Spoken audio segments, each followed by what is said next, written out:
Hi friends, welcome to Vivid Tech.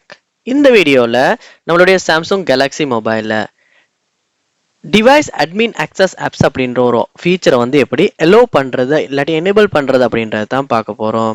So வாங்க வீடியோக்குள்ள போகலாம். வீடியோ கடைசி வரைக்கும் ஸ்கிப் பண்ணாம பாருங்க. இதுதான் நம்ம சேனலுக்கு ஃபர்ஸ்ட் டைம் நீங்க வந்திருப்பீங்களா இருந்துச்சுன்னா கண்டிப்பா நம்ம சேனலை சப்ஸ்கிரைப் பண்ணிட்டு அப்படியே பார்த்துல பெல் ஐக்கனையும் கிளிக் பண்ணிடுங்க. ஃபர்ஸ்ட் ஸ்டெப்பா நீங்க இந்த ஆப்ஷனை எனேபிள் பண்ணணும் அப்படின்னா இல்லாட்டி எலோ பண்ணணும்னா செட்டிங்ஸ் உள்ள போங்க. செட்டிங்ஸ் உள்ள போயிட்டு செட்டிங்ஸ்ல பாருங்க ஆப்ஸ் அப்படின்ற ஆப்ஷன் இருக்கும், இல்லாட்டி ஆப் மேனேஜ்மெண்ட் அப்படின்ற ஆப்ஷன் இருக்கும். அந்த ஆப்ஷனை கிளிக் பண்ணுங்க. இங்க உங்க போன்ல உள்ள எல்லா ஆப்ஸுமே வந்து இந்த இடத்துல லோட் ஆகி காட்டும்.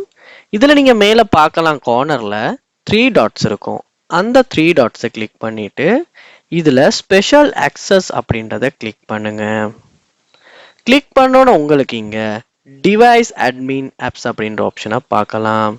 ஸோ இங்கே வந்து உங்களுடைய டிவைஸ் அட்மின் ஆப்ஸை வந்து அக்சஸ் பண்ணணுமா, அலோ பண்ணணுமா, டிசேபிள் பண்ணணுன்றத இந்த இடத்துல ஃபைண்ட் அப்பை நீங்கள் எனேபிள் பண்ணி இல்லாட்டி லிங்க் டு விண்டோஸை வந்து எனேபிள் பண்ணி இந்த ஆப்ஷனை வந்து எனேபிள் பண்ணலாம். ஸோ இப்போ வந்து டிவைஸ் அட்மின் ஆப்ஸ் அக்சஸ் வந்து அலோ ஆகிரும். ஸோ இப்படித்தான் நம்ம ஆண்ட்ராய்ட் ஃபோனில், அதாவது நம்மளுடைய சாம்சங் கேலக்ஸி மொபைலில் இந்த டிவைஸ் அட்மின் ஆப்ஸ் அப்படின்ற இந்த ஃபீச்சரை வந்து நம்ம அலோ பண்ணுறது இல்லாட்டி டர்ன் ஆன் பண்ணுறது. ஸோ நீங்களுமே இந்த ஒரு ஃபீச்சரை யூஸ் பண்ணோம் அப்படின்னா கண்டிப்பாக இந்த வீடியோ உங்களுக்கு ரொம்ப யூஸ்ஃபுல்லாக இருக்கும். ஸோ நீங்களுமே வந்து டிவைஸ் அட்மின் ஆப்ஸை வந்து எனேபிள் பண்ணுறதுக்கு இந்த வீடியோ சொன்ன ஸ்டெப்ஸை ட்ரை பண்ணி பாருங்கள். இது போல் நிறைய வீடியோ பார்க்கணுன்னா கண்டிப்பாக நம்ம சேனலை சப்ஸ்கிரைப் பண்ணுங்கள். தேங்க்யூ.